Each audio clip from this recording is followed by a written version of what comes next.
అందరికీ నమస్కారం. Welcome to Leo. ప్రముఖ పత్రిక ఏదైతే నేషనల్ మీడియా ఇండియా టుడే నిర్వహించినటువంటి ఒక సర్వేలో దేశవ్యాప్తంగా పవర్ఫుల్ లీడర్స్ జాబితాలో మన సౌత్ ఇండియా నుంచి అదేవిధంగా దేశవ్యాప్తంగా కూడా నారా చంద్రబాబు నాయుడు గారు టాప్ 5లో ఉండడం జరిగింది. గడిచిన 5 సంవత్సరాలతో పాటు చూసుకుంటే అసలు చంద్రబాబు నాయుడు గారు రాజకీయాలకు అతీతంగా దేశంలోనే ఒక పేరెన్నికగలిగినటువంటి వ్యక్తిగా ఆయన స్థానం చెప్పుకోవాల్సిన అవసరం లేదు. అయితే ఈయన ముఖ్యమంత్రిగా పదవి బాధ్యతలు చేపట్టిన ఈ తక్కువ నెలల వ్యవధిలోనే ఈ స్థానం సంపాదించుకోవడం అసలుకి ఏ విధంగా తెలుగువారికి గర్వకారణం అని చెప్పుకోవాలి. ఇవన్నీ కూడా తెలుసుకునే ప్రయత్నం చేద్దాం. మనతో ఉన్నారు ప్రముఖ రాజకీయ విశ్లేషకులు కేవీ ప్రసాద్ గారు. సార్ నమస్కారం అండి. నమస్తే అండి. నారా చంద్రబాబు నాయుడు గారు, ఈయనకు వచ్చిన అవార్డులు, ఈయన సర్వేలు అంటే ఈయన గురించి చెప్పిన జాతీయ మీడియాలు ఇంకా అవన్నీ చెప్పుకుంటే కోకొల్లలు. అయితే మరొకసారి తాజాగా చెప్పుకుంటే ఇండియా టుడే అనేటువంటి నేషనల్ మీడియా ఒక సర్వే నిర్వహించిందండి. దాంట్లో చంద్రబాబు నాయుడు గారి పేరు టాప్ 5లో ఉండడం జరిగింది. మోదీ గారు, అదేవిధంగా అమిత్ షా గారు వాళ్ళ సరసన నేను ఉన్నారండి.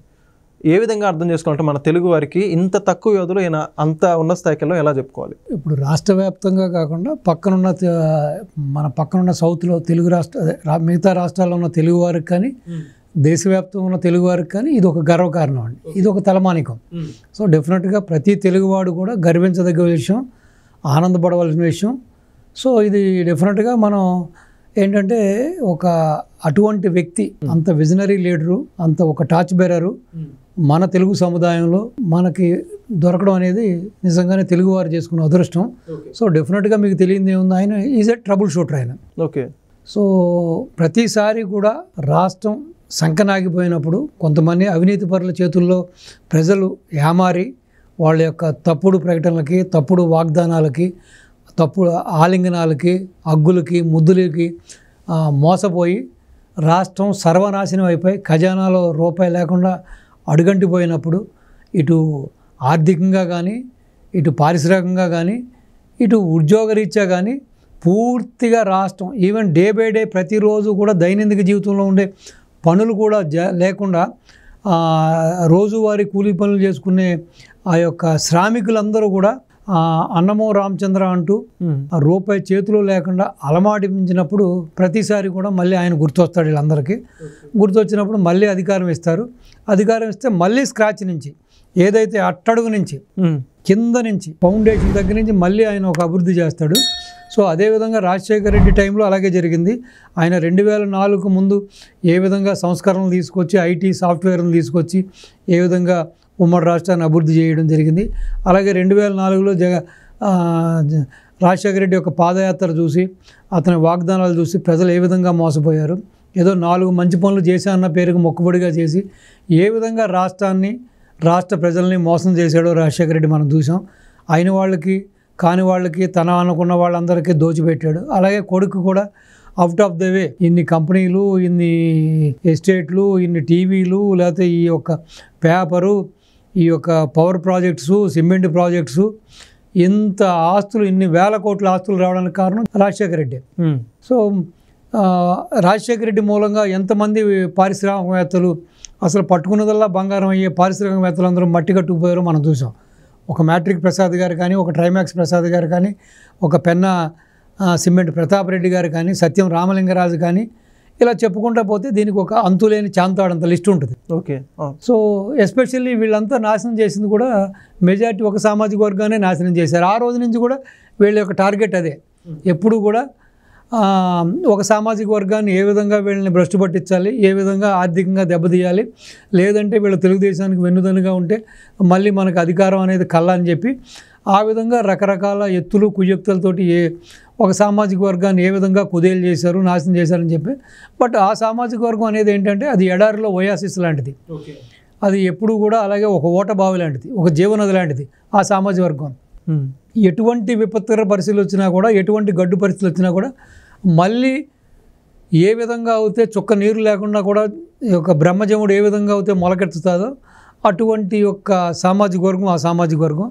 అదేవిధంగా గత 5 ఏళ్ళుగా కూడా మనం చూసాం ఏ విధంగా జగన్మోహన్ రెడ్డి కేవలం పబ్లిక్గా ఓపెన్గా ఇది అమరావతి కాదు కమరావతి అని ఏ విధంగా ఒక వర్గం మీద తను కక్ష పెంచుకుని ఒక వర్గాన్ని నాశనం చేశాడు, ఒక వర్గం వాళ్ళందరినీ కూడా ఇటు ప్రభుత్వ ఉద్యోగాల్లో కానీ ఐఏఎస్లో కానీ ఐపీఎస్లో కానీ పారిశ్రామికవేత్తలను కూడా ఏ విధంగా ముప్పు తిప్పలు పెట్టాడో మనం చూసాం.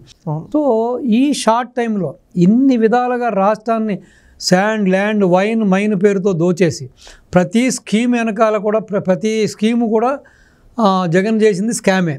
ఈవెన్ మీరు చూశారు ప్రపంచ వింత ఇది, ఎక్కడైనా చూసారా? ఇప్పుడు మొత్తం డిజిటల్ యుగం అయిపోయింది, ఎక్కడ కూడా పేపర్కి పెన్నుకి పెద్దగా ప్రాధాన్యత లేదు. అంతా ఈమెయిల్స్ అనో లేకపోతే చాటింగ్ అనో లేకపోతే ట్విట్స్ ద్వారానో వాట్సాప్ల ద్వారానో అంతా పరిపాలన చేస్తున్న టైంలో పెన్నులకి పేపర్లకి 10 కోట్ల రూపాయలు ఖర్చు పెట్టాడంటే అంటే ఎంత నీచాతి నీచం చూడండి. షర్బత్తులకి 25 లక్షల రూపాయలు, అలాగే పప్పులు తినడానికి ఒక 4 కోట్ల రూపాయలు. ఇక్కడ తిరుపతిలో ఏదో సమావేశాలు పెట్టుకున్న దానికేమో స్నాక్స్కి ఏమో అదొక 1.5-2 కోట్ల రూపాయలు. ఈ విధంగా చెప్పుకుంటే ప్రతీదీ కూడా అంటే ఏ విధంగా రాష్ట్రాన్ని తినేయాలి, ఏ విధంగా రాష్ట్రాన్ని మేసేయాలి, ఏ విధంగా రాష్ట్ర సంపదను తను దండుకుని దాచుకోవాలో తెలిసిన సిద్ధహస్తుడు. పరిపాలన తెలియకపోయినా, ప్రజలకు మంచి చేయడం తెలియకపోయినా, ప్రజలకి జీవన ప్రమాణాలని పెంచడం తెలియకపోయినా, రాష్ట్ర ఆదాయాన్ని పెంపొందించడం తెలియకపోయినా, రాష్ట్రాన్ని ఇండస్ట్రీస్ తీసుకురావడం తెలియకపోయినా కూడా ఈ విధంగా దాచుకోవడంలో మాత్రం సిద్ధవస్తుంది. దాంట్లో ఎటువంటి డబ్బు లేదు. సో అటువంటి రాష్ట్రాన్ని మళ్ళీ గాడిలో పెట్టడానికి బాబు గారు, ఇటు లోకేష్ బాబు గారు కానీ వీళ్ళందరూ కూడా చేస్తున్న కృషి చాలా గొప్ప కృషి. అసలు ఏ ఒక్క క్షణం కూడా వాళ్ళ స్వార్థం, వాళ్ళ కంటి నిద్ర, వాళ్ళ కడుపుకు తిండి గురించి ఆలోచించకుండా ఏ విధంగా వాళ్ళు రాష్ట్రం కోసం ఆర్నిస్లు శ్రమిస్తున్నారు చూస్తాం.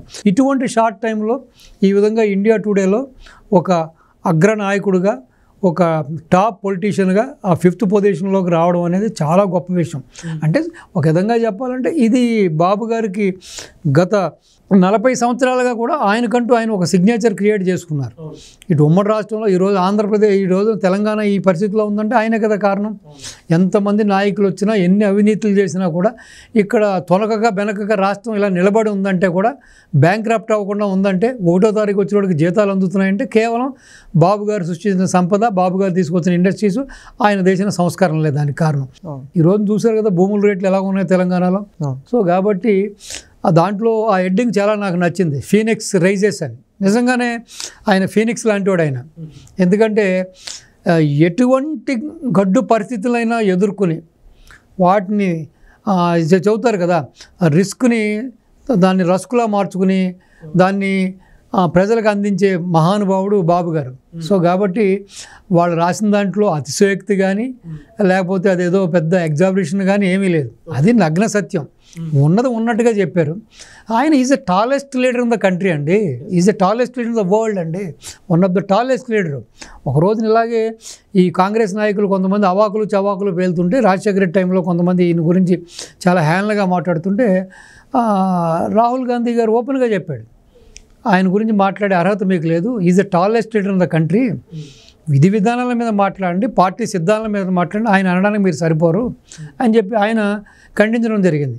సో ఈ రోజున ఇటువంటి పొజిషన్కి మరి రాష్ట్రాన్ని తిరిగి తీసుకురావడంలో ఆయన చేస్తున్న కృషి కూడా మనం చాలా మనం మెచ్చుకోవాల్సిన విషయం. ఏదేమైనా నేను మీ ద్వారా ఆంధ్ర ప్రజానీకానికి చెప్పేది ఒకటేనండి, ఈ విధంగా పూర్తిగా భ్రష్టు పట్టిపోయి ఆయన ఏం చేస్తున్నాడు, వస్తున్నాడు, పునాదుల నుంచి మళ్ళీ రాష్ట్రాన్ని నిర్మిస్తున్నాడు.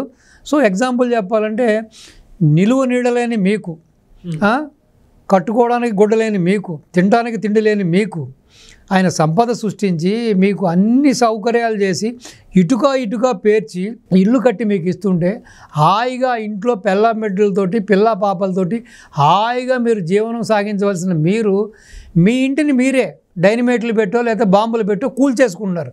మళ్ళీ నడి రోడ్లోకి వచ్చి అన్నమో రామచంద్ర అంటూ అన్నా నువ్వే గతి అని చెప్పి చంద్రబాబు నాయుడు గారికి మళ్ళీ మీరు ఓట్లు వేస్తున్నారు. మళ్ళీ ఒక మనిషి మళ్ళీ పునాదుల నుంచి మళ్ళీ రాష్ట్రాన్ని పైకి తీసుకుని ఎంత కష్టతరం అండి.